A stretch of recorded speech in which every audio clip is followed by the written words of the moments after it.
The Haunted House by Charles Dickens. Chapter 1. The Mortals in the House. Under none of the accredited ghostly circumstances, and environed by none of the conventional ghostly surroundings, did I first make acquaintance with the house which is the subject of this Christmas piece. I saw it in the daylight, with the sun upon it. There was no wind, no rain, no lightning, no thunder, no awful or unwanted circumstance of any kind to heighten its effect. More than that, I had come to it direct from a railway station.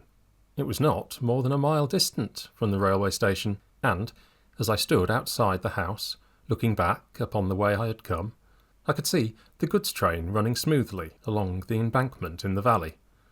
I will not say that everything was utterly commonplace, because I doubt if anything can be that, except to utterly commonplace people, and there my vanity steps in.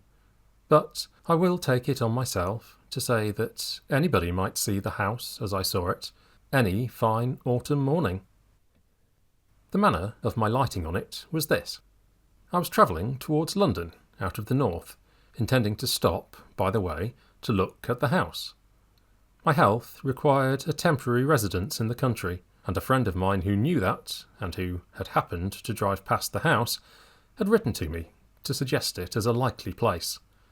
I had got into the train at midnight, and had fallen asleep, and had woke up and had sat looking out of the window at the brilliant northern lights in the sky, and had fallen asleep again, and had woken up again to find the night gone, with the usual discontented conviction on me that I hadn't been to sleep at all. Upon which question, in the first imbecility of that condition, I am ashamed to believe that I would have done wager by battle with the man who sat opposite me. That opposite man had, through the night, as that opposite man always has, several legs too many, and all of them too long. In addition to this unreasonable conduct, which was only to be expected of him, he had a pencil and a pocket-book, and had been perpetually listening and taking notes. It had appeared to me that these aggravating notes related to the jolts and bumps of the carriage, and I should have resigned myself to his taking them, under a general supposition that he was in the civil engineering way of life, if he had not sat staring straight over my head whenever he listened. He was a goggle-eyed gentleman of a perplexed aspect, and his demeanour became unbearable. It was a cold, dead morning, the sun not being up yet, and when I had outwatched the paling light of the fires of the iron country, and the curtain of heavy smoke that hung at once between me and the stars, and between me and the day, I turned to my fellow traveller and said, "I beg your pardon, sir, but do you observe anything particular in me?" For really he appeared to be taking down either my travelling cap or my hair with a minuteness that was a liberty. The goggle-eyed gentleman withdrew his eyes from behind me, as if the back of the carriage were 100 miles off, and said, with a lofty look of compassion for my insignificance, "In you, sir?" "B." "B, sir?" said I, growing warm. "I have nothing to do with you, sir," returned the gentleman. "Pray let me listen." "Oh." He enunciated this vowel after a pause, and noted it down. At first I was alarmed, for an express lunatic, and no communication with the guard, is a serious position.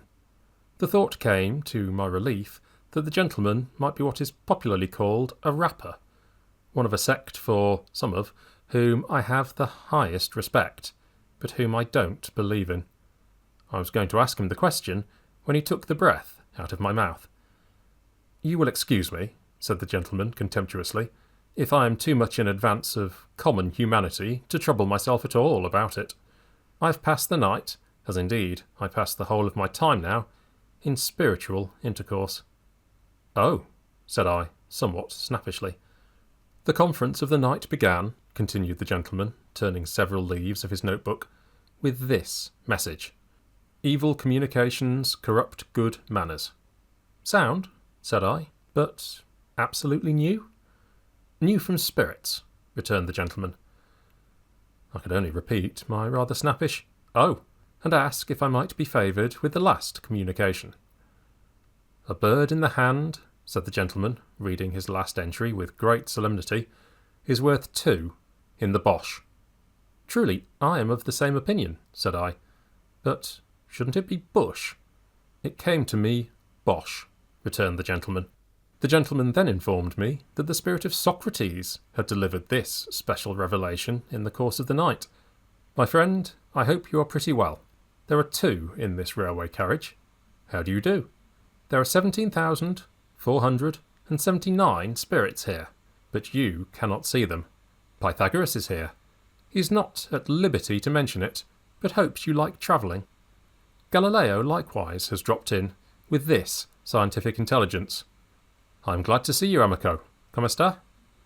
Water will freeze when it is cold enough. Adio. In the course of the night, also, the following phenomena had occurred.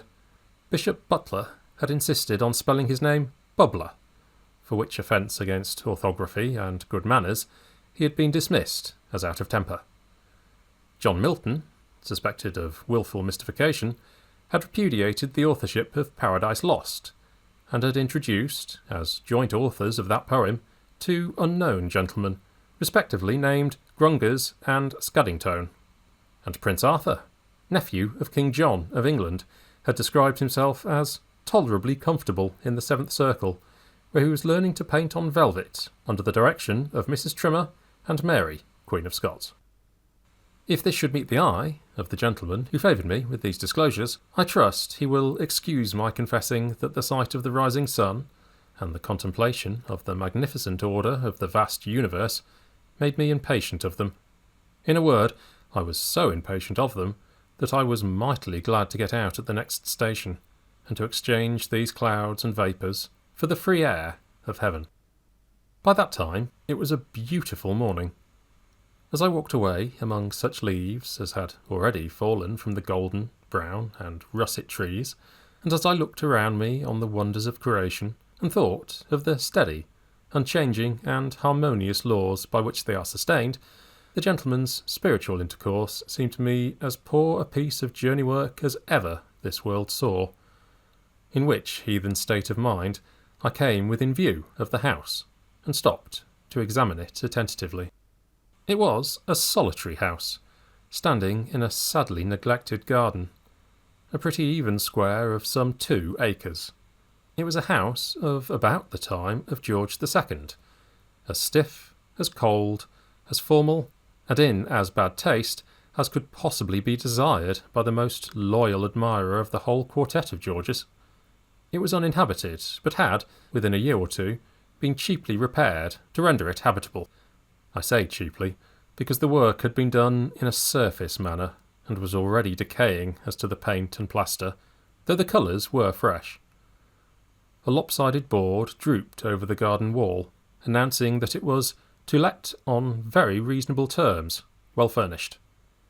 It was much too closely and heavily shadowed by trees, and, in particular, there were 6 tall poplars before the front windows, which were excessively melancholy, and the site of which had been extremely ill chosen. It was easy to see that it was an avoided house, a house that was shunned by the village, to which my eye was guided by a church spire some half a mile off, a house that nobody would take, and the natural inference was that it had the reputation of being a haunted house. No period within the 24 hours of day and night is so solemn to me as the early morning. In the summer-time I often rise very early, and repair to my room to do a day's work before breakfast, and I am always, on those occasions, deeply impressed by the stillness and solitude around me. Besides that, there is something awful in the being surrounded by familiar faces asleep, in the knowledge that those who are dearest to us, and to whom we are dearest, are profoundly unconscious of us, in an impassive state, anticipative of that mysterious condition to which we are all tending, the stopped life, the broken threads of yesterday, the deserted seat, the closed book, the unfinished but abandoned occupation. All are images of death. The tranquillity of the hour is the tranquillity of death. The colour and the chill have the same association. even a certain air that familiar household objects take upon them when they first emerge from the shadows of the night into the morning, of being newer and as they used to be long ago, has its counterpart in the subsidence of the worn face of maturity or age in death into the old, youthful look. Moreover, I once saw the apparition of my father at this hour. He was alive and well, and nothing ever came of it, but I saw him in the daylight, sitting with his back towards me, on a seat that stood beside my bed. His head was resting on his hand, and whether he was slumbering or grieving I could not discern. Amazed to see him there, I sat up, moved my position, leaned out of bed, and watched him. As he did not move, I spoke to him more than once. As he did not move then, I became alarmed, and laid my hand upon his shoulder, as I thought, and there was no such thing. For all these reasons, and for others less easily and briefly stateable, I find the early morning to be my most ghostly time. Any house would be more or less haunted to me in the early morning, and a haunted house could scarcely address me to greater advantage than then. I walked on into the village, with the desertion of this house upon my mind, and I found the landlord of the little inn sanding his doorstep. I bespoke breakfast, and broached the subject of the house. "Is it haunted?" I asked. The landlord looked at me, shook his head, and answered, "I say nothing." "Then it is haunted?" "Well," cried the landlord, in an outburst of frankness that had the appearance of desperation, "I wouldn't sleep in it." "Why not?" "If I wanted to have all the bells in a house ring, with nobody to ring 'em, and all the doors in a house bang, with nobody to bang 'em, and all sorts of feet treading about, with no feet there, why then," said the landlord, "I'd sleep in that house." "Is anything seen there?" The landlord looked at me again, and then, with his former appearance of desperation, called down his stable yard for "Ikey." The call produced a high-shouldered young fellow, with a round, red face, a short crop of sandy hair, a very broad, humorous mouth, a turned-up nose, and a great sleeved waistcoat of purple bars with mother-of-pearl buttons that seemed to be growing upon him, and to be in a fair way, if it were not pruned, of covering his head and overrunning his boots. "This gentleman wants to know," said the landlord, "if anything's seen at the Poplars." "Hooded woman with owl," said Ikey, in a state of great freshness. "Do you mean a cry?" "I mean a bird, sir." "A hooded woman and an owl? Dear me, did you ever see her?" "I've seen the owl." "Never the woman?" "Not so plain as the owl, but they always keeps together." "Has anybody ever seen the woman as plainly as the owl?" "Lord bless you, sir, lots." "Who?" "Lord bless you, sir, lots. The general dealer opposite, for instance, who is opening his shop." "Perkins, bless you. Perkins wouldn't go a nigh in the place." "No," observed the young man, with considerable feeling. "He ain't overwise, ain't Perkins, but he ain't such a fool as that." Here the landlord murmured his confidence in Perkins's knowing better. "Who is, or who was, the hooded woman with the owl? Do you know?" "Well," said Ikey, holding up his cap with one hand while he scratched his head with the other, "they say, in general, that she was murdered, and the owl hooted the while." This very concise summary of the facts was all I could learn, except that a young man, as hearty and likely a young man as ever I see, had been took with fits and held down in 'em after seeing the hooded woman. Also that a personage, dimly described as a whole chap, a sort of one-eyed tramp, answering to the name of Joby, unless you challenged him as Greenwood, and then he said, "Why not? And even so, mind your own business," had encountered the hooded woman a matter of 5 or 6 times, but I was not materially assisted by these witnesses, inasmuch as the first was in California, and the last was, as Ikey said, and he was confirmed by the landlord, anywheres. Now, although I regard, with a hushed and solemn fear, the mysteries between which and this state of existence is interposed the barrier of the great trial and change that fall on all things that live, and although I have not the audacity to pretend that I know anything of them, I can no more reconcile the mere banging of doors, ringing of bells, creaking of boards, and such like insignificances, with the majestic beauty and pervading analogy of all the divine rules that I am permitted to understand, than I had been able, a little while before, to yoke the spiritual intercourse of my fellow traveller to the chariot of the rising sun. Moreover, I'd lived in 2 haunted houses, both abroad. In one of these, an old Italian palace, which bore the reputation of being very badly haunted indeed, and which had recently been twice abandoned on that account, I lived 8 months, most tranquilly and pleasantly, notwithstanding that the house had a score of mysterious bedrooms which were never used, and possessed, in one large room in which I sat reading, times out of number at all hours, and next to which I slept, a haunted chamber of the first pretensions. I gently hinted these considerations to the landlord, and as to this particular house having a bad name, I reasoned with him, why, how many things had bad names undeservedly, and how easy it was to give bad names, and did he not think that if he and I were persistently to whisper in the village that any weird-looking old drunken tinker of the neighbourhood who had sold himself to the devil, he would come, in time, to be suspected of that commercial venture? All this wise talk was perfectly ineffective with the landlord, I am bound to confess, and was as dead a failure as ever I made in my life. To cut this part of the story short, I was piqued about the haunted house, and was already half resolved to take it.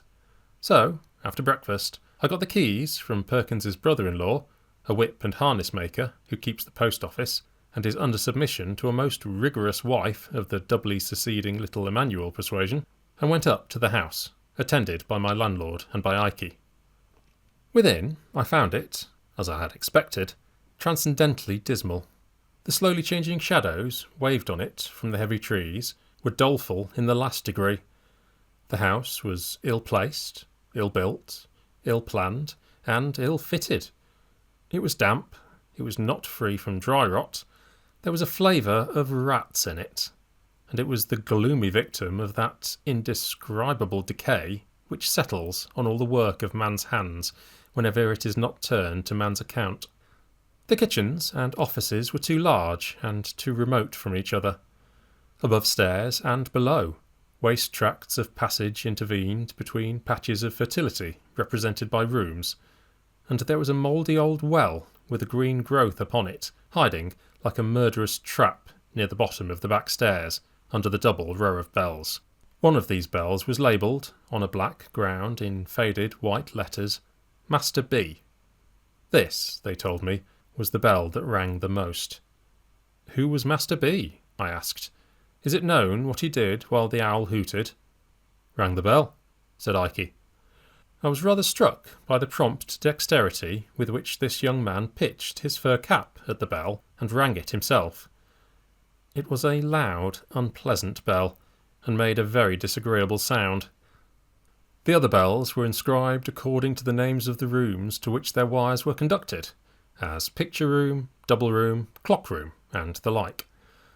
Following Master B's bell to its source, I found that young gentleman to have had but indifferent third-class accommodation in a triangular cabin under the cockloft, with a corner fireplace, which Master B must have been exceedingly small if he were ever able to warm himself at, and a corner chimney-piece, like a pyramidal staircase to the ceiling, for Tom Thumb. The papering of one side of the room had dropped down bodily, with fragments of plaster adhering to it, and almost blocked up the door. It appeared that Master B, in his spiritual condition, always made a point of pulling the paper down. Neither the landlord nor Ike could suggest why he made such a fool of himself. Except that the house had an immensely large rambling loft at top, I made no other discoveries. It was moderately well furnished, but sparely. Some of the furniture, say a third, was as old as the house. The rest was of various periods within the last half-century. I was referred to a corn chandler in the market-place of the county town to treat for the house. I went that day, and I took it for 6 months. It was just the middle of October when I moved in with my maiden sister. I venture to call her 38.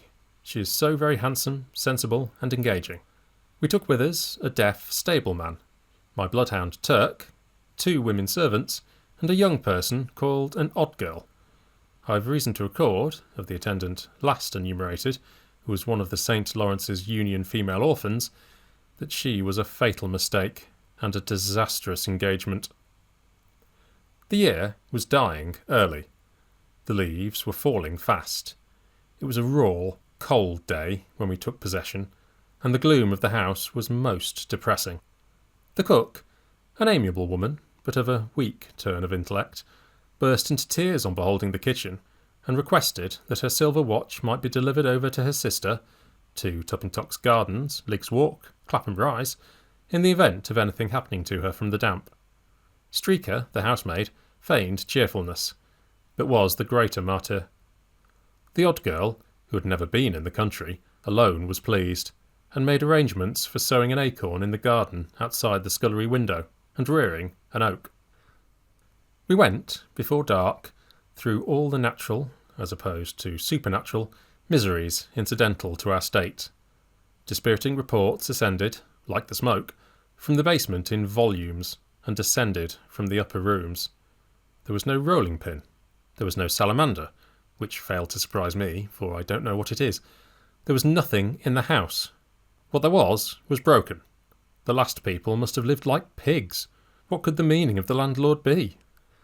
Through these distresses, the odd girl was cheerful and exemplary, but within 4 hours after dark we had got into a supernatural groove, and the odd girl had seen eyes, and was in hysterics. My sister and I had agreed to keep the haunting strictly to ourselves, and my impression was, and still is, that I had not left Ikey, when he helped to unload the cart, alone with the women, or any one of them, for 1 minute. Nevertheless, as I say, the odd girl had seen eyes. No other explanation could ever be drawn from her, before 9, and by 10 o'clock had had as much vinegar applied to her as would pickle a handsome salmon. I leave a discerning public to judge of my feelings, when, under these untoward circumstances, at about 10:30 o'clock, Master B.'s bell began to ring in a most infuriated manner, and Turk howled until the house resounded with his lamentations. I hope I may never again be in a state of mind so unchristian as the mental frame in which I lived for some weeks, respecting the memory of Master B. Whether the bell was rung by rats, or mice, or bats, or wind, or what other accidental vibration, or sometimes by one cause, sometimes another, and sometimes by collusion, I don't know. But certain it is that it did ring 2 nights out of 3, until I conceived the happy idea of twisting Master B.'s neck, in other words, breaking his bell short off, and silencing that young gentleman, as to my experience and belief, forever. But by that time the odd girl had developed such improving powers of catalepsy that she had become a shining example of that very inconvenient disorder. She would stiffen, like a Guy Fawkes endowed with unreason, on the most irrelevant occasions. I would address the servants in a lucid manner, pointing out to them that I had painted Master B.'s room, and balked the paper, and taken Master B.'s bell away, and balked the ringing. And if they could suppose that that confounded boy had lived and died, to clothe himself with no better behaviour than would most unquestionably have brought him and the sharpest particles of a birch broom into close acquaintance in the present imperfect state of existence, could they also suppose a mere poor human being, such as I was, capable, by those contemptible means, of counteracting and limiting the powers of the disembodied spirits of the dead, or of any spirits? I say I would become emphatic and cogent, not to say rather complacent, in such an address, when it would all go for nothing, by reason of the odd girl's suddenly stiffening from the toes upward, and glaring among us like a parochial petrification. Streaker, the housemaid, too, had an attribute of a most discomforting nature. I am unable to say whether she was of an unusually lymphatic temperament, or what else was the matter with her, but this young woman became a mere distillery for the production of the largest and most transparent tears I ever met with.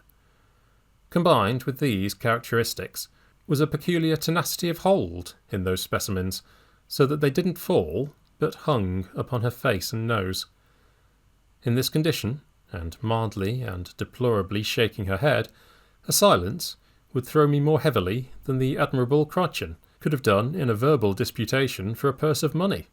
Cook, likewise, always covered me with confusion as with a garment, by neatly winding up the session with the protest that the 'ouse was wearing her out, and by meekly repeating her last wishes regarding her silver watch. As to our nightly life, the contagion of suspicion and fear was among us, and there was no such contagion under the sky. Hooded woman? According to the accounts, we were in a perfect convent of hooded women. Noises? With that contagion downstairs, I myself have sat in the dismal parlour, listening, until I have heard so many, and such strange noises, that they would have chilled my blood, if I had not warmed it by dashing out to make discoveries. Try this in bed, in the dead of the night. Try this at your own comfortable fireside, in the life of the night. You can fill any house with noises, if you will, until you have a noise for every nerve in your nervous system. I repeat, the contagion of suspicion and fear was among us, and there is no such contagion under the sky. The women, their noses in a chronic state of excoriation from smelling salts, were always primed and loaded for a swoon, and ready to go off with hair triggers. The two elder detached the odd girl on all expeditions that were considered doubly hazardous, and she always established the reputation of such adventures by coming back cataleptic. If Cook or Streaker went overhead after dark, we knew we should presently hear a bump on the ceiling, and this took place so constantly that it was as if a fighting man were engaged to go about the house, administering a touch of his art, which I believe is called the auctioneer, to every domestic he met.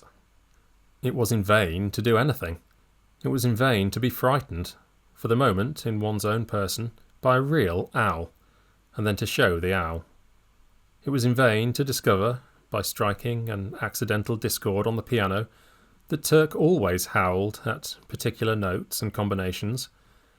It was in vain to be a Rhadamanthus with the bells, and if an unfortunate bell rang without leave, to have it down inexorably and silence it.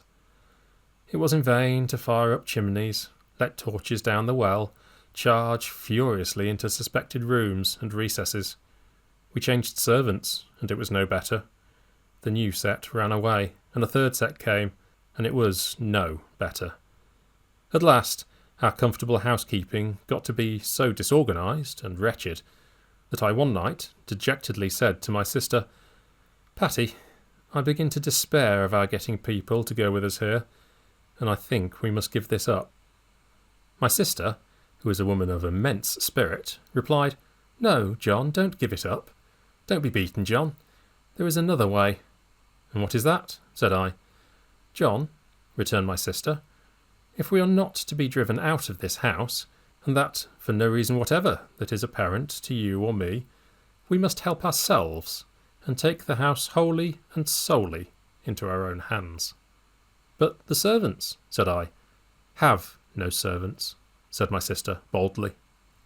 Like most people in my grade of life, I'd never thought of the possibility of going on without those faithful obstructions. The notion was so new to me when suggested that I looked very doubtful. "We know they come here to be frightened and infect one another, and we know they are frightened and do infect one another," said my sister. "With the exception of Bottles," I observed, in a meditative tone. The deaf stableman. I kept him in my service, and still keep him, as a phenomenon of moroseness not to be matched in England. "To be sure, John," assented my sister. "Except Bottles. And what does that go to prove? Bottles talks to nobody, and hears nobody, unless he is absolutely roared at. And what alarm has Bottles ever given, or taken? None." This was perfectly true, the individual in question having retired, every night at 10 o'clock, to his bed over the coach-house, with no other company than a pitchfork and a pail of water. That the pail of water would have been over me, and the pitchfork through me, if I had put myself without announcement in Bottles' way after that minute, I had deposited in my own mind as a fact worth remembering. Neither had Bottles ever taken the least notice in any of our many uproars.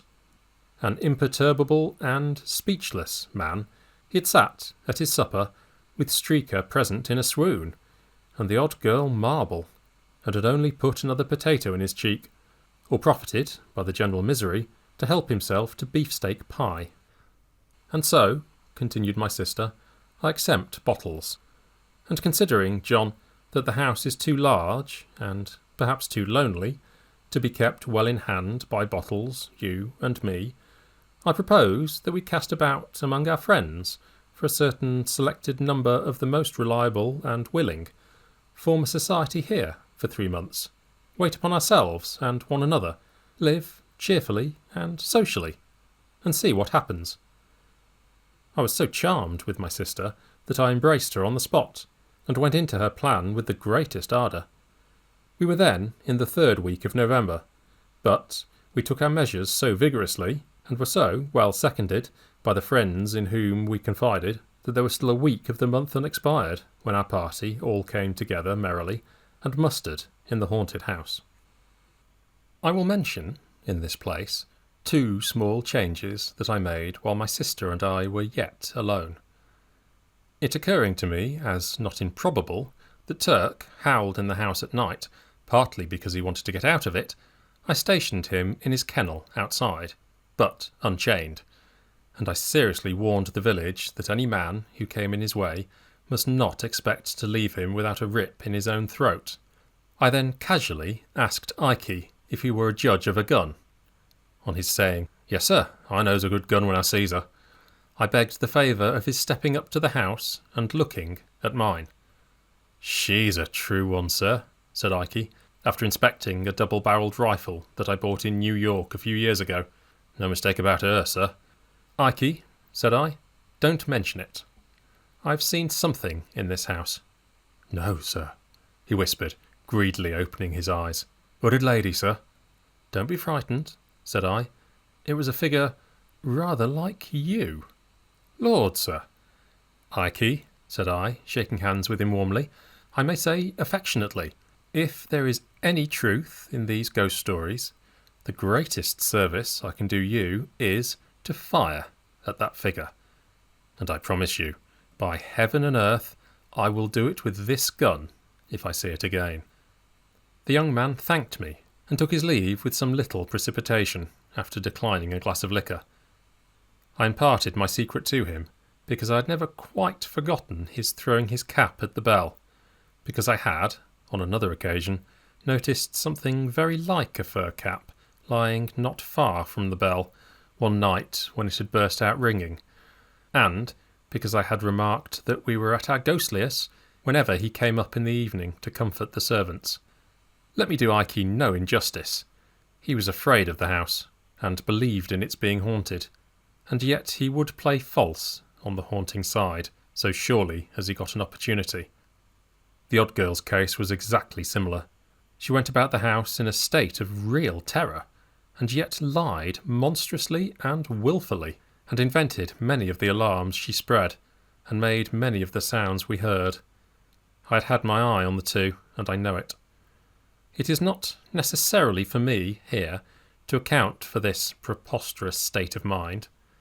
I content myself with remarking that it is familiarly known to every intelligent man who has had fair medical, legal, or other watchful experience, that it is as well established and as common a state of mind as any with which observers are acquainted, and that it is one of the first elements, above all others, rationally to be suspected in, and strictly looked for, and separated from, any question of this kind. To return to our party. The first thing we did when we were all assembled was to draw lots for bedrooms. That done, and every bedroom, and indeed the whole house, having been minutely examined by the whole body, we allotted the various household duties, as if we had been on a gypsy party, or a yachting party, or a hunting party, or were shipwrecked. I then recounted the floating rumours concerning the hooded lady, the owl, and Master B, with others still more filmy, which had floated about during our occupation, relative to some ridiculous old ghost of the female gender who went up and down, carrying the ghost of a round table, and also to an impalpable jackass, whom nobody was ever able to catch. Some of these ideas I really believe our people below had communicated to one another in some diseased way, without conveying them in words. We then gravely called one another to witness that we were not there to be deceived, or to deceive, which we considered pretty much the same thing, and that, with a serious sense of responsibility, we would be strictly true to one another, and would strictly follow out the truth. The understanding was established that anyone who heard unusual noises in the night, and who wished to trace them, should knock at my door. Lastly, that on 12th night, the last night of Holy Christmas, all our individual experiences since that then present hour of our coming together in the haunted house should be brought to light for the good of all, and that we would hold our peace on the subject till then, unless on some remarkable provocation to break silence. We were, in number and in character, as follows. First, to get my sister and myself out of the way, there were we two. In the drawing of lots, my sister drew her own room, and I drew Master B's. Next, there was our first cousin, John Herschel, so called after the great astronomer, than whom I suppose a better man at a telescope does not breathe. With him was his wife, a charming creature to whom he had been married in the previous spring. I thought it, under the circumstances, rather imprudent to bring her, because there is no knowing what even a false alarm may do at such a time, but I suppose he knows his own business best, and I must say that if she had been my wife, I never could have left her endearing and bright face behind. They drew the clock room. Alfred Starling, an uncommonly agreeable young fellow of 28, for whom I have the greatest liking, was in the double room, mine usually, and designated by that name from having a dressing room within it, with two large and cumbersome windows, which no wedges I was ever able to make would keep from shaking, in any weather, wind or no wind. Alfred is a young fellow who pretends to be fast, another word for loose, as I understand the term, but who is much too good and sensible for that nonsense, and who would have distinguished himself before now if his father had not unfortunately left him a small independence of 200 a year, on the strength of which his only occupation in life has been to spend 6. I am in hopes, however, that his banker may break, or that he may enter into some speculation guaranteed to pay 20%, for I am convinced that if he could only be ruined, his fortune is made. Belinda Bates, bosom friend of my sister, and a most intellectual, amiable, and delightful girl, got the picture room.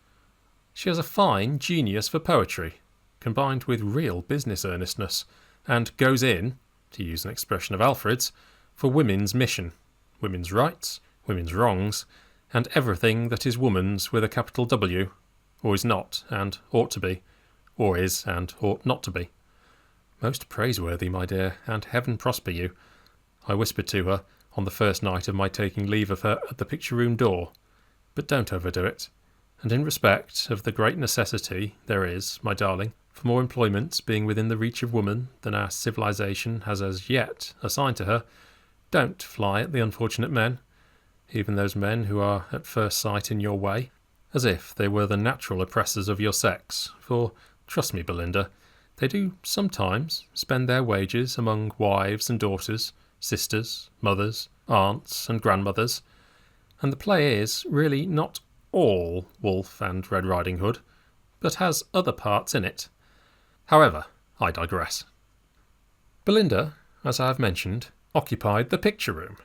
We had but 3 other chambers: the corner room, the cupboard room, and the garden room. My old friend, Jack Governor, slung his hammock, as he called it, in the corner room. I have always regarded Jack as the finest-looking sailor that ever sailed. He is grey now, but as handsome as he was a quarter of a century ago, nay, handsomer. A portly, cheery, well-built figure of a broad-shouldered man, with a frank smile, a brilliant, dark eye, and a rich, dark eyebrow. I remember those under darker hair, and they look all the better for their silver setting.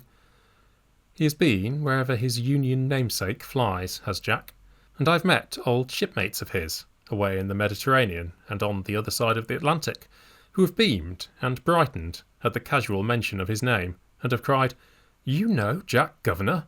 Then you know a prince of men." That he is, and so unmistakably a naval officer, that if you were to meet him coming out of an Eskimo snow hut in sealskin, you would be vaguely persuaded he was in full naval uniform. Jack once had that bright, clear eye of his on my sister, but it fell out that he married another lady and took her to South America, where she died. This was a dozen years ago or more. He brought down with him to our haunted house a little cask of salt beef, for he always convinced that all salt beef not of his own pickling is mere carrion, and invariably, when he goes to London, packs a piece in his portmanteau. He had also volunteered to bring with him one Nat Beaver, an old comrade of his, captain of a merchantman. Mr. Beaver, with a thick-set wooden face and figure, and apparently as hard as a block all over, proved to be an intelligent man, with a world of watery experiences in him, and great practical knowledge. At times there was a curious nervousness about him, apparently the lingering result of some old illness, but it seldom lasted many minutes. He got the cupboard room, and lay there next to Mr. Undery, my friend and solicitor, who came down, in an amateur capacity, to go through with it, as he said, and who plays whist better than the whole law list, from the red cover at the beginning to the red cover at the end. I never was happier in my life, and I believe it was the universal feeling among us. Jack Governor, always a man of wonderful resources, was chief cook, and made some of the best dishes I ever ate, including unapproachable curries. My sister was pastry cook and confectioner. Starling and I were cook's mate, turn and turn about, and on special occasions the chief cook pressed Mr. Beaver. We had a great deal of outdoor sport and exercise, but nothing was neglected within, and there was no ill humour or misunderstanding among us, and our evenings were so delightful that we had at least one good reason for being reluctant to go to bed. We had a few night alarms in the beginning. On the first night, I was knocked up by Jack with a most wonderful ship's lantern in his hand, like the gills of some monster of the deep, who informed me that he was going aloft to the main truck to have the weathercock down. It was a stormy night, and I remonstrated, but Jack called my attention to its making a sound like a cry of despair, and said somebody would be hailing a ghost presently, if it wasn't done. So, up to the top of the house, where I could hardly stand for the wind, we went, accompanied by Mr. Beaver. And there Jack, lantern and all, with Mr. Beaver after him, swarmed up to the top of a cupola some 24 feet above the chimneys, and stood upon nothing particular, coolly knocking the weathercock off, until they both got into such good spirits with the wind and the height that I thought they would never come down. Another night they turned out again, and had a chimney cowl off. Another night they cut a sobbing and gulping water-pipe away. Another night they found out something else. On several occasions they both, in the coolest manner, simultaneously dropped out of their respective bedroom windows, hand over hand by their counterpanes, to overhaul something mysterious in the garden. The engagement among us was faithfully kept, and nobody revealed anything. All we knew was, if anyone's room were haunted, no one looked the worse for it. Chapter 2. The Ghost in Master B's Room. When I established myself in the triangular garret which had gained so distinguished a reputation, my thoughts naturally turned to Master B. My speculations about him were uneasy and manifold. Whether his Christian name was Benjamin, Bissextile, from his having been born in leap year, Bartholomew, or Bill. Whether the initial letter belonged to his family name, and that was Baxter, Black, Brown, Barker, Buggins, Baker, or Bird. Whether he was a foundling, and had been baptised B. Whether he was a lion-hearted boy, and B was short for Britain, or for Bull. Whether he could possibly have been kith and kin to an illustrious lady who brightened my own childhood, and had come of the blood of the brilliant Mother Bunch. With these profitless meditations I tormented myself much. I also carried the mysterious letter into the appearance and pursuits of the deceased, wondering whether he dressed in blue, wore boots, he couldn't have been bald, was a boy of brains, liked books, was good at bowling, had any skill as a boxer, even in his buoyant boyhood bathed from a bathing machine at Bognor, Bangor, Bournemouth, Brighton, or Broadstairs, like a bounding billiard ball. So, from the first, I was haunted by the letter B. It was not long before I remarked that I never, by any hazard, had a dream of Master B, or of anything belonging to him, but the instant I woke from sleep, at whatever hour of the night, my thoughts took him up and roamed away, trying to attach his initial letter to something that would fit it and keep it quiet. For 6 nights I'd been worried thus in Master B's room, when I began to perceive that things were going wrong. The first appearance that presented itself was early in the morning, when it was but just daylight and no more. I was standing, shaving at my glass, when I suddenly discovered, to my consternation and amazement, that I was shaving, not myself, I am 50, but a boy, apparently Master B. I trembled and looked over my shoulder. Nothing there. I looked again in the glass, and distinctly saw the features and expression of a boy who was shaving not to get rid of a beard, but to get one. Extremely troubled in my mind, I took a few turns in the room and went back to the looking-glass, resolved to steady my hand and complete the operation in which I had been disturbed. Opening my eyes, which I had shut while recovering my firmness, I now met in the glass, looking straight at me, the eyes of a young man of 4 or 5 and 20. Terrified by this new ghost, I closed my eyes and made a strong effort to recover myself. Opening them again, I saw, shaving his cheek in the glass, my father, who was long been dead. Nay, I even saw my grandfather too, whom I never did see in my life. Although naturally much affected by these remarkable visitations, I determined to keep my secret until the time agreed upon for the present general disclosure. Agitated by a multitude of curious thoughts, I retired to my room that night, prepared to encounter some new experience of a spectral character.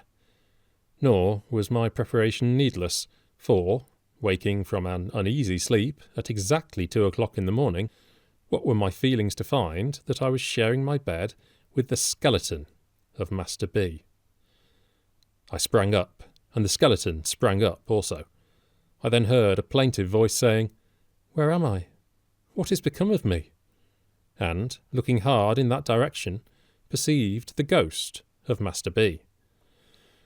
The young spectre was dressed in an obsolete fashion, or rather, was not so much dressed as put into a case of inferior pepper and salt cloth, made horrible by means of shining buttons. I observed that these buttons went, in a double row, over each shoulder of the young ghost, and appeared to descend his back. He wore a frill round his neck. His right hand, which I distinctly noted to be inky, was laid upon his stomach. Connecting this action with some feeble pimples on his countenance, and his general air of nausea, I concluded this ghost to be the ghost of a boy who had habitually taken a great deal too much medicine. "Where am I?" said the little spectre, in a pathetic voice. "And why was I born in the calomel days, and why did I have all that calomel given me?" I replied, with sincere earnestness, that upon my soul I couldn't tell him. "Where is my little sister?" said the ghost. "And where my angelic little wife? And where is the boy I went to school with?" I entreated the phantom to be comforted, and above all things to take heart respecting the loss of the boy he went to school with. I represented to him that probably that boy never did, within human experience, come out well when discovered. I urged that I myself had, in later life, turned up several boys whom I went to school with, and none of them had at all answered. I expressed my humble belief that that boy never did answer. I represented that he was a mythic character, a delusion, and a snare. I recounted how, the last time I found him at a dinner party behind a wall of white cravat, with an inconclusive opinion on every possible subject, and a power of silent boredom absolutely titanic. I related how, on the strength of our having been together at old Doylance's, he had asked himself to breakfast with me, a social offence of the largest magnitude. How, fanning my weak embers of belief in Doylence's boys, I'd let him in, and how he had proved to be a faithful wanderer about the earth, pursuing the race of Adam with inexplicable notions concerning the currency, and with the proposition that the Bank of England should, on pain of being abolished, instantly strike off and circulate God knows how many thousand millions of 10 and 6-penny notes. The ghost heard me in silence, and with a fixed stare. "Barber," it apostrophised me when I had finished. "Barber?" I repeated, for I am not of that profession. "Condemned," said the ghost, "to shave a constant change of customers. Now me, now a young man, now thyself as thou art, now thy father, now thy grandfather. Condemned, too, to lie down with a skeleton every night, and to rise with it every morning." I shuddered on hearing this dismal announcement. "Barber, pursue me." I'd felt, even before the words were uttered, that I was under a spell to pursue the phantom. I immediately did so, and was in Master B.'s room no longer. Most people know what long and fatiguing night journeys had been forced upon the witches who used to confess, and who, no doubt, told the exact truth, particularly as they were always assisted with leading questions, and the torture was always ready. I asseverate that, during my occupation of Master B.'s room, I was taken by the ghost that haunted it, on expeditions fully as long and wild as any of those. Assuredly, I was presented to no shabby old man with a goat's horns and tail, something between Pan and an old clothesman, holding conventional receptions, as stupid as those in real life, and less decent. But I came upon other things, which appeared to me to have more meaning. Confident that I speak the truth, and shall be believed, I declare, without hesitation, that I followed the ghost, in the first instance on a broomstick, and afterwards on a rocking horse. The very smell of the animal's paint, especially when I brought it out by making him warm, I'm ready to swear to. I followed the ghost, afterwards, in a hackney coach, an institution with the peculiar smell of which the present generation is unacquainted, but to which I am again ready to swear as a combination of stable, dog with the mange, and very old bellows. In this I appeal to previous generations to confirm or refute me.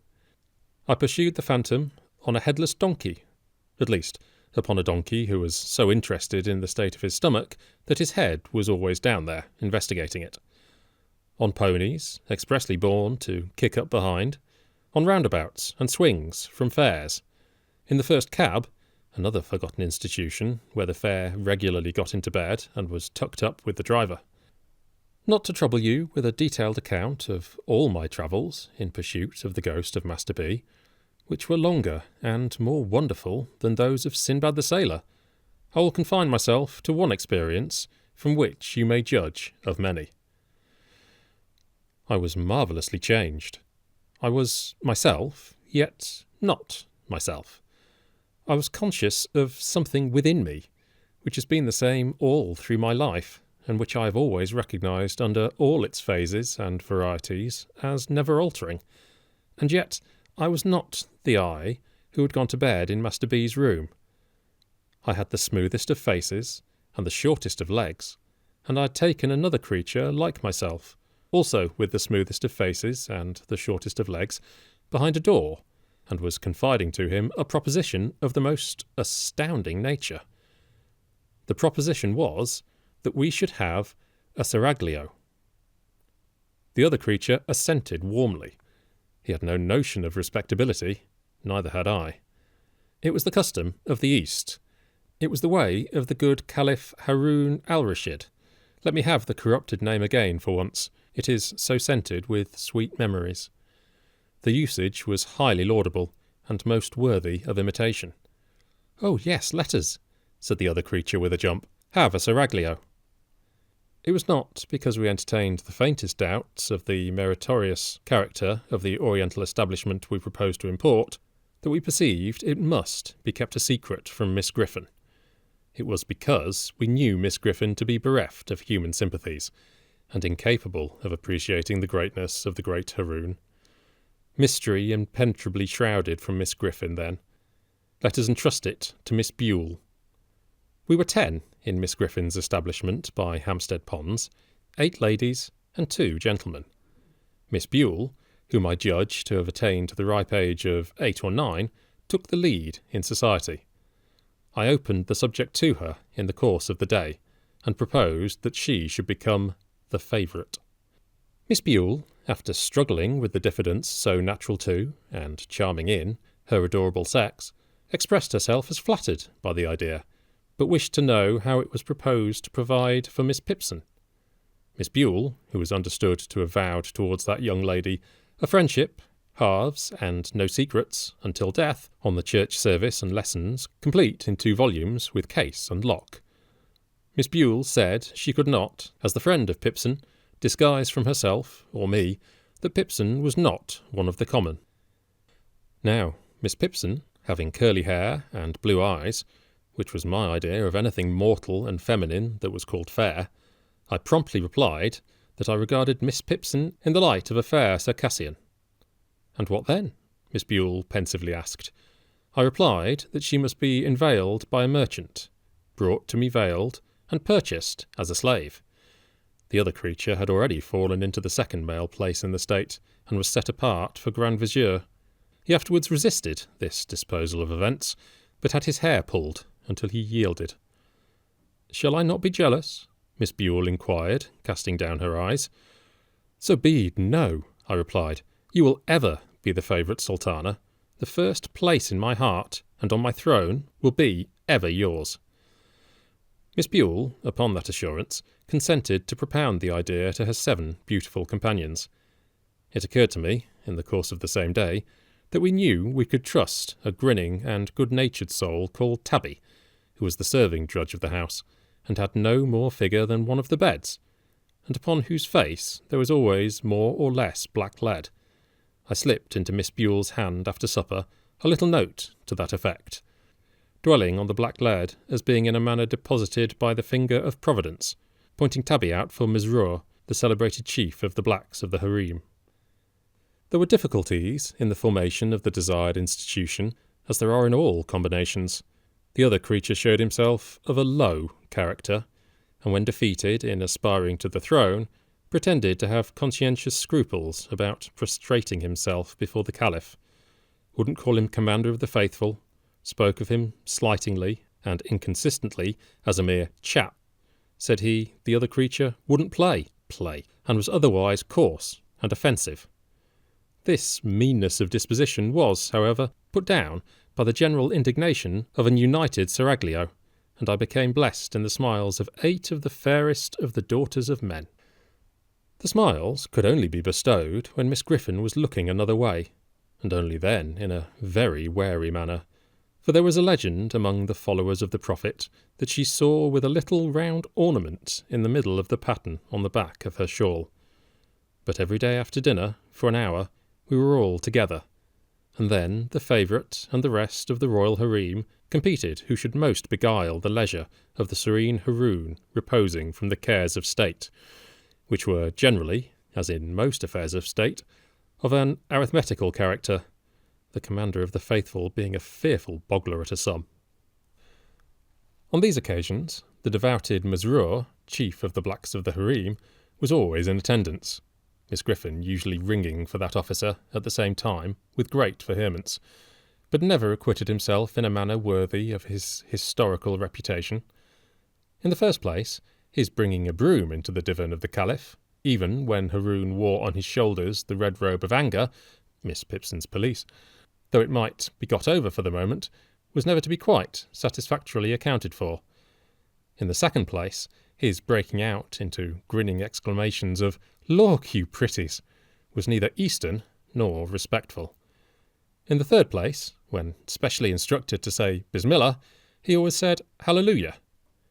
This officer, unlike his class, was too good-humoured altogether, kept his mouth open far too wide, expressed approbation to an incongruous extent, and even once, It was on the occasion of the purchase of the fair Circassian for 500,000 purses of gold, and cheap too, embraced the slave, the favourite, and the Caliph all round. Parenthetically, let me say, God bless Mesure, and may there have been sons and daughters on that tender bosom, softening many a hard day since. Miss Griffin was a model of propriety, and I am at a loss to imagine what the feelings of the virtuous woman would have been if she had known, when she paraded us down the Hampstead Road 2 by 2, that she was walking, with a stately step, at the head of polygamy and Mohammedanism. I believe that a mysterious and terrible joy with which the contemplation of Miss Griffin, in this unconscious state, inspired us, and a grim sense prevalent among us that there was a dreadful power in our knowledge of what Miss Griffin, who knew all things that could be learnt out of book, didn't know, were the mainspring of the preservation of our secret. It was wonderfully kept, but was once upon the verge of self-betrayal. The danger and escape occurred upon a Sunday. We were all 10 ranged in a conspicuous part of the gallery at church, with Miss Griffin at our head, as we were every Sunday, advertising the establishment in an unsecular sort of way, when the description of Solomon, in his domestic glory, happened to be read. The moment that monarch was thus referred to, conscience whispered me, "Thou too, Haroun." The officiating minister had a cast in his eye, and it assisted conscience by giving him the appearance of reading personally at me. A crimson blush, attended by a fearful perspiration, suffused my features. The Grand Vizier became more dead than alive, and the whole seraglio reddened as if the sunset of Baghdad shone direct upon their lovely faces. At this portentous time, the awful Griffin rose, and balefully surveyed the children of Islam. My own impression was that Church and State had entered into a conspiracy with Miss Griffin to expose us, and that we should all be put into white sheets and exhibited in the centre aisle. But so westerly, if I may allow the expression as opposite to Eastern associations, was Miss Griffin's sense of rectitude that she merely suspected apples, and we were saved. I have called the seraglio united, upon the question, solely, whether the commander of the faithful durst exercise a right of kissing in that sanctuary of the palace, where its peerless inmates divided. Zobeide asserted a counter-right in the favourite to scratch, and the fair Circassian put her face, for refuge, into a green baize bag, originally designed for books. On the other hand, a young antelope of transcendent beauty from the fruitful plains of Camden Town, whence she had been brought by traders in the half-yearly caravan that crossed the intermediate desert after the holidays, held more liberal opinions, but stipulated for limiting the benefit of them to that dog, and son of a dog, the Grand Vizier, who had no rights and was not in question. At length, the difficulty was compromised by the installation of a very youthful slave as deputy.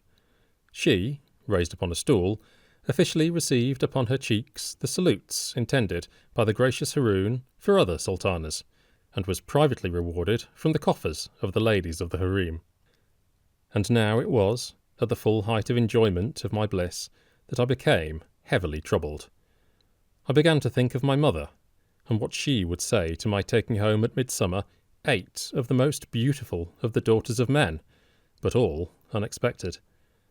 I thought of the number of beds we made up at our house, of my father's income, and of the baker, and my despondency redoubled. The seraglio and malicious vizier, divining the cause of their lord's unhappiness, did their utmost to augment it. They professed unbounded fidelity, and declared that they would live and die with him. Reduced by the utmost wretchedness by these protestations of attachment, I lay awake for hours at a time, ruminating on my frightful lot. In my despair, I think I might have taken an early opportunity of falling on my knees before Miss Griffin, avowing my resemblance to Solomon, and praying to be dealt with according to the outraged laws of my country, if an unthought-of means of escape had not opened before me. One day we were out walking, 2 and 2, on which occasion the vizier had his usual instructions to take note of the boy at the turnpike, and if he profanely gazed, which he always did, at the beauties of the harem, to have him bowstrung in the course of the night. and it happened that our hearts were veiled in gloom. An unaccountable action on the part of the antelope had plunged the state into disgrace.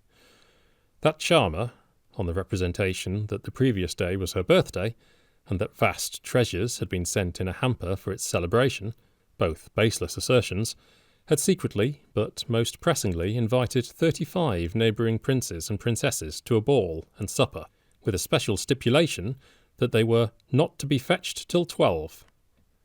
This wandering of the antelope's fancy led to the surprising arrival at Miss Griffin's door, in divers equipages and under various escorts, of a great company in full dress, who were deposited on the top step in a flush of high expectancy, and who were dismissed in tears. At the beginning of the double knocks attendant on these ceremonies, the antelope had retired to a back attic and bolted herself in, and at every new arrival Miss Griffin had gone so much more and more distracted that at last she had been seen to tear her front.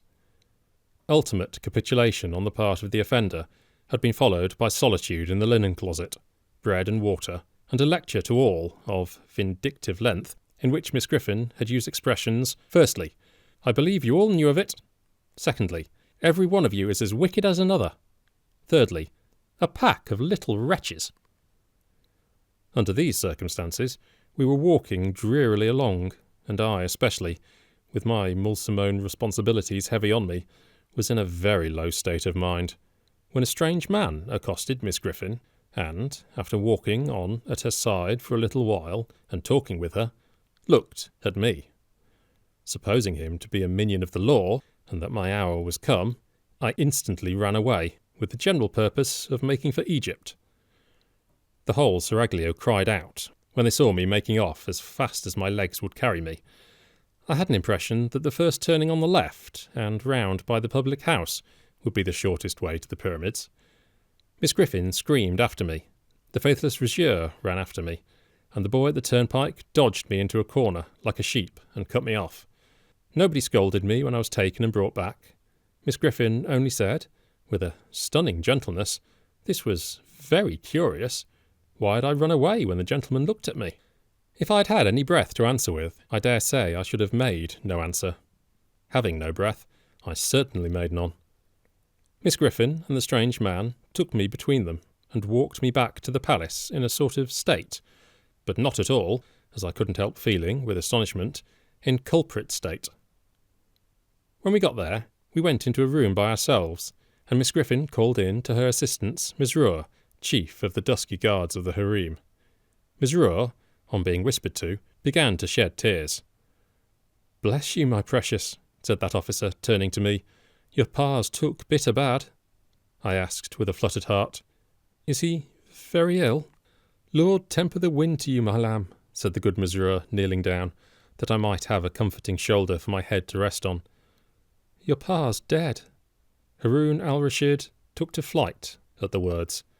The seraglio vanished. From that moment I never again saw one of the 8 of the fairest of the daughters of men. I was taken home, and there was debt at home as well as death, and we had a sale there. My own little bed was so superciliously looked upon by a power unknown to me, hazily called the trade, that a brass coal scuttle, a roasting jack, and a bird cage were obliged to be put into it to make a lot of it, and then it went for a song. So I heard mentioned, and wondered what song, and thought what a dismal song it must have been to sing. Then I was sent to a great, cold, bare school of big boys, where everything to eat and wear was thick and clumpy, without being enough, where everybody, large and small, was cruel, where the boys knew all about the sale before I got there, and asked me what I had fetched, and who had bought me, and hooted at me, "Going, going, gone!" I never whispered in that wretched place that I had been Haroun, or had had a seraglio, for I knew that if I mentioned my reverses, I should be so worried that I should have to drown myself in the muddy pond near the playground, which looked like the beer. Ah me, ah me. No other ghost has haunted the boys' room, my friends, since I have occupied it, than the ghost of my own childhood, the ghost of my own innocence, the ghost of my own airy belief. Many a time have I pursued the phantom, never with this man's stride of mine to come up with it, never with these men's hands of mine to touch it, never more to this man's heart of mine to hold it in its purity. And here you see me working out, as cheerfully and thankfully as I may, my doom of shaving in the glass a constant change of customers, and of lying down and rising up with a skeleton allotted to me for my mortal companion.